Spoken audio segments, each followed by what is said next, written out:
नमस्कार, फाइटर समाचार में आपका स्वागत है। पेश आज 25 अगस्त गुरुवार शाम 4 बजे राजस्थान की खास खबरें। सीएम अशोक गहलोत ने कांग्रेस के राष्ट्रीय अध्यक्ष बनाए जाने की अटकलों के बीच आगे भी मुख्यमंत्री पद पर बने रहने की बात कही है। गहलोत ने अहमदाबाद और दिल्ली में मीडिया से कहा, अभी मुझे हाईकमान ने 2 जिम्मेदारी दे रखी है, एक गुजरात में सीनियर ऑब्जर्वर और दूसरी मुख्यमंत्री की, दोनों निभाता रहूंगा।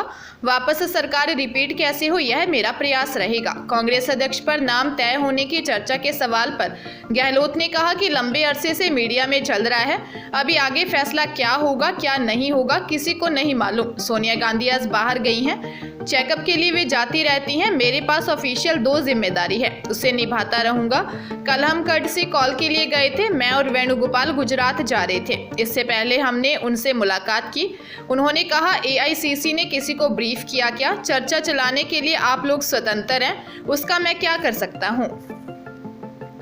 36 साल पहले कोटा को सबसे बड़ी बाढ़ का सामना करना पड़ा। इसके बाद 2019 और अब 3 साल बाद भारी बारिश ने शहरवासियों को फिर से 1986 वाली त्रासदी याद दिला दी है। पिछले 2 से 3 दिनों में बरसात ऐसी तबाही लेकर आई कि 6000 से ज्यादा लोगों को अपना घर छोड़ना पड़ा है। चंबल नदी पहली बार इस तरह उफनी है, अपना किनारा छोड़कर उसका पानी शहर में घुस आया। बेघर हुए लोगों का रेस्क्यू कर शेल्टर होम में शिफ्ट किया गया। 10 से ज्यादा कस्बों में पानी ही नजर आ रहा है। कापरेन, अंता, सीसवाली, बारा, अकलेरा, अटरू, छबड़ा, रायपुर, पाटन, झालावाड़ सहित कई गांव पानी में डूबे दिखे। यहाँ काली सिंध और पार्वती नदियों की बाढ़ ने और संकट खड़ा कर दिया है। प्रदेश में इस बार बारिश का रिकॉर्ड टूटा है। प्रदेश के राज्य के 716 छोटे बड़े बांधों में करीब 80% पानी आ चुका है। झालावाड़ में राजलक्ष्मी नगर, हरिनगर कॉलोनी, शुभम सिटी व ड्रीम सिटी व शिवाजी कॉलोनी से लोगों को नावों से रेस्क्यू किया गया। सरोला के हथोनी गांव में भी एसडीआरएफ ने रेस्क्यू कर 68 लोगों को बाहर निकाला। पंजाब में पिछली कांग्रेस सरकार के दौरान ट्रांसपोर्टेशन टेंडर घोटाले में गिरफ्तार किए जा चुके पूर्व मंत्री भारत भूषण आशू के पीएम मीनू मल्होत्रा पर विजिलेंस का शिकंजा कसता जा रहा है। विजिलेंस इस केस में मीनू मल्होत्रा को नामजद कर चुकी है। मीनू मल्होत्रा कई दिनों से फरार है, उसकी तलाश में लगातार रेड चल रही है।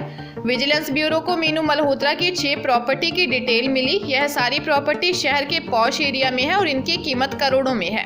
इनमें एक कॉम्प्लेक्स भी है। इनके रिकॉर्ड की जांच की जा रही है। विजिलेंस इस बात की पड़ताल कर रही है कि मीनू मल्होत्रा ने यह प्रॉपर्टी कब बनाई और उसके पास इसके लिए पैसे कहां से आए। इसी बीच बताया जा रहा है कि मीनू मल्होत्रा ने यह सारी प्रॉपर्टी भारत भूषण आशू के मंत्री बनने के बाद बनाई। विजिलेंस को यह भी पता चला है कि मीनू मल्होत्रा ने कुछ जमीन अपने रिश्तेदारों के नाम पर भी ले रखी है। ऐसे रिश्तेदारों की लिस्ट बनाई जा रही है। राजस्थान में एक बार फिर स्कूल में टीचर की ओर से 13 साल के दलित बच्चे की पिटाई करने का मामला सामने आया है। बाड़मेर के सरकारी स्कूल में 7वीं क्लास में पढ़ने वाले स्टूडेंट की टीचर ने पिटाई कर दी। बच्चे के सिर में चोट आई और हॉस्पिटल में भर्ती कराना पड़ा। बच्चे का दोष सिर्फ इतना था कि उसने क्लास टेस्ट में पूरे सवालों का जवाब नहीं दिया था। मामला शहर के स्थित सरकारी स्कूल नंबर 4 का है। परिजनों के अनुसार बुधवार को दोनों भाइयों को स्कूल भेजा था। स्कूल में टेस्ट चल रहे थे। 7वीं क्लास में पढ़ने वाले बच्चे ने टेस्ट में पूरे सवाल नहीं किए तो टीचर अशोक माली ने पिटाई कर दी।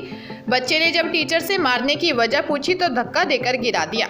इससे उसके सिर में चोट आई। बेटे की हालत देखकर मां गोमती रोने लग गई। कोतवाली एसएचओ गंगाराम का कहना है कि अस्पताल पहुंचकर बच्चे के बयान लिए हैं। बयानों के आधार पर टीचर को थाने बुलाया गया है। टीचर से पूछताछ कर रहे हैं। अभी तक कोई रिपोर्ट मिली नहीं है। डूंगरपुर की स्पेशल पोक्सो कोर्ट ने नाबालिग से रेप के दोषी को 10 साल के कारावास की सजा सुनाई है। वहीं कोर्ट ने दोषी पर 1 लाख रुपए का जुर्माना भी लगाया है। सरकारी वकील योगेश जोशी ने बताया कि 10 मार्च 2021 को कोतवाली थाना में पीड़िता के परिजनों ने रिपोर्ट दर्ज करवाई कि 11वीं क्लास की छात्रा स्कूल से घर नहीं लौटी। परिजनों ने बताया कि पीड़िता को सुलई निवासी प्रेम कुमार बाइक पर बैठाकर रतनावड़ा अपने रिश्तेदार के यहाँ ले गया। वहां आरोपी ने कई दिनों तक पीड़िता से रेप किया। पुलिस ने मामले में आरोपी को गिरफ्तार कर चालान पेश किया। मामले की सुनवाई पूरी करते हुए पोक्सो कोर्ट ने आरोपी प्रेम कुमार को दोषी माना है।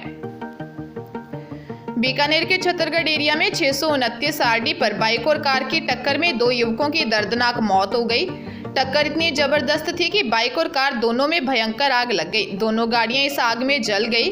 बताया जा रहा है कि दोनों की मौके पर ही मौत हो गई थी। इस घटना में बाइक सवार TMR निवासी सुभाष और डूंगरगढ़ के इंद्रपालसर हीरावतान बास निवासी विक्रम सिंह की मौत हो गई। दोनों ही बाइक पर किसी काम से जा रहे थे। अभी ये स्पष्ट नहीं हुआ है कि कार की गति तेज थी या फिर बाइक सवार की ही गलती थी। पुलिस इस मामले में छानबीन कर रही है। हादसे में कार चालक भी घायल हो गया, जिसका पूगल में इलाज चल रहा है। बाइक पर सवार तीसरा व्यक्ति रामरख नायक का इलाज चल रहा है। टीम इंडिया के पूर्व कप्तान विराट कोहली के बल्ले से शतक निकले 1000 से ज्यादा दिन हो गए, लेकिन उन्हें ये नहीं लगता कि उनकी बल्लेबाजी में कोई खामी है। एशिया कप में भारत पाकिस्तान के मैच से पहले स्टार स्पोर्ट्स को दिए इंटरव्यू में कोहली ने कहा, इंग्लैंड में जो 2014 में हुआ वो अलग बात थी। अब मैं अपने शॉट सिलेक्शन में काफी सुधार कर चुका हूं। बता दें कि विराट एशिया कप के लिए जमकर तैयारी भी कर रहे हैं। कोहली ने स्टार स्पोर्ट्स के शो गेम प्लान में कहा कि अब मुझे बल्लेबाजी में कोई भी दिक्कत नहीं आ रही है। मुझे पता है कि मैं क्या कर रहा हूं। आप अपने इंटरनेशनल कैरियर में बिना अच्छी बल्लेबाजी किए इतना दूर तक नहीं चल सकते। कोहली ने कहा, आपको मैदान पर विपरीत परिस्थितियों और अलग अलग तरह की गेंदबाजी का मुकाबला करने के लिए तैयार रहना होगा। मैं जानता हूं कि कैरियर में उतार चढ़ाव आएंगे। मैं इस तरह के दौर से बाहर भी निकलूंगा। मेरा अनुभव मेरे लिए बहुत महत्वपूर्ण है। धौलपुर में पोक्सो कोर्ट ने छेड़छाड़ के मामले में 3 साल के कारावास की सजा सुनाई है। न्यायाधीश जमीर हुसैन ने आरोपी पर 20,000 रुपये का जुर्माना भी लगाया है। पोक्सो कोर्ट के विशिष्ट लोक अभियोजक संतोष मिश्रा ने बताया कि 22 मई 2020 को पीड़ित ने कोलारी पुलिस थाने में रिपोर्ट दर्ज करवाई कि 17 मई 2020 को उसकी नाबालिग बेटी घर में काम कर रही थी। उसी दौरान राजन उर्फ रिचड़ा घर के अंदर घुसा और नाबालिग के साथ छेड़छाड़ की। इस दौरान उसने नाबालिग के कपड़े भी फाड़ दिए। नाबालिग के चिल्लाने के बाद आरोपी मौके से फरार हो गया, जिसके बाद पुलिस ने मामला दर्ज कर राजन को गिरफ्तार किया और पोक्सो कोर्ट में पेश किया था। श्रीगंगानगर जिले के गांव कोनी से दौलतपुरा रोड पर 2 बाइक्स की आमने सामने की भिड़ंत में एक व्यक्ति की मौत हो गई, जबकि 2 लोग घायल हो गए। घायलों को जिला अस्पताल में भर्ती करवाया गया। मटीली राठान थाना पुलिस ने घायलों के बयान लेने के बाद कार्रवाई शुरू की है। गांव कोनी का 50 वर्षीय काला सिंह पत्नी बलजिंदर कौर के साथ गांव 5N इलाके में किसी के यहां शोक जताने के लिए बाइक से निकला था। गांव कोनी से दौलतपुरा रोड पर उसकी सामने से आ रही बाइक से टक्कर हो गई। दोनों बाइक्स की तेज स्पीड में होने के कारण काला सिंह की मौके पर ही मौत हो गई, जबकि उसकी पत्नी बलजिंदर कौर गंभीर घायल हो गई। जिस बाइक से उनकी टक्कर हुई उसे श्री विजयनगर निवासी दिनेश चला रहा था। हादसे में दिनेश को भी चोटें आई हैं। पुलिस ने घायलों के बयान के आधार पर जांच शुरू कर दी है।